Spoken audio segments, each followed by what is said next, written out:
Last one before we get into the Pinder report.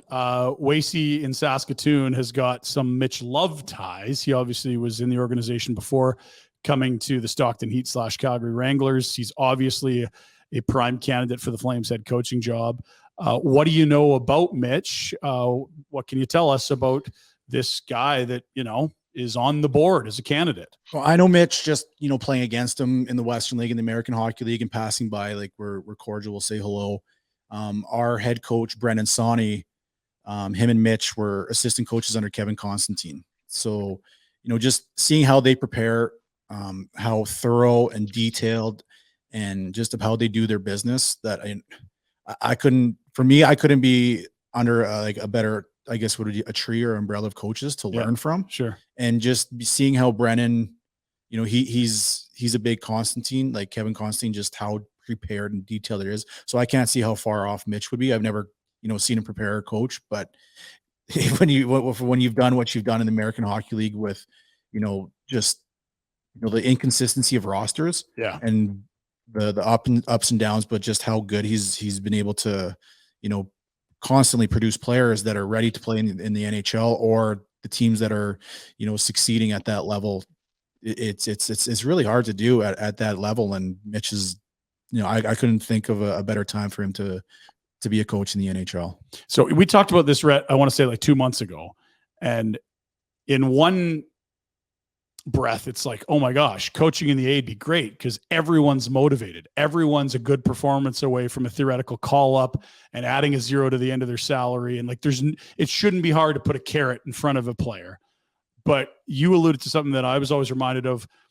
There are so many bodies that pass through. Like you might have 45 guys over the course of a year, and it's just continually teaching and reinforcing, and your best players get taken away from you. They go up, and you get guys down that are in the dumps and dejected, not being in the NHL anymore. I mean, there's some challenges that come in that league that you don't see in other leagues. You get problems, and your good players get taken from you every year. Yeah, and you talked about the NHL players that come down. There's the ego of that.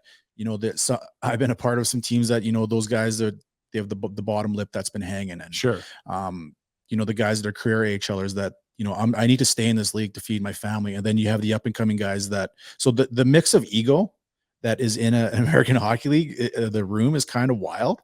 And, I've been fortunate, Bruce Cassidy was my coach in Providence. Scott Gordon who's in San Jose. So I've been around some like really, really like coaches and just how they handle that. Yeah. It is like that. I feel that'd be harder than coaching at the NHL sometimes, just because the inconsistency and the characters that you have to deal with. I mean, everybody's professional. Don't get me wrong. At the same time that it's completely different animal down there. Yeah.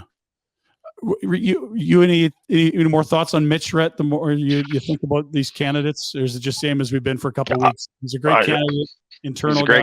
He's a great candidate. I think the only way you find out more and who's the right fit is to know the players in the room better, which we don't because we're not in the room, and to sit in on interview process with the coach, understand. And again, I feel like I repeat myself. What's the vision Conroy has for the organization? Right. Well, what's the vision for Conroy, or that Conroy has for the organization? Are we going younger? Does Mitch Love fit in more with a younger team? I said on the show this week, Wacey, I said, I think Mitch is a great candidate, but this room ran a coach they ran Daryl Sutter out of town, right? Yeah. Like a veteran coach, and they put the boots to him, really. Like they were, whether it was justified or not, they got him out of there. Yeah. Is that a great situation for a first year coach to go into a room? If the room's the same, I don't know. Like I wonder about that. We could cut both ways, right? They might be thrilled that it's not Daryl, and the other might be like, you're telling us what to do? Like, you don't even know where the door is to get in this rink. Like, sorry, bud. Yeah. I could see either. Right? I'm sure he's got respect from the players, but that's something he's going to have to be comfortable with if they're going to give him that job.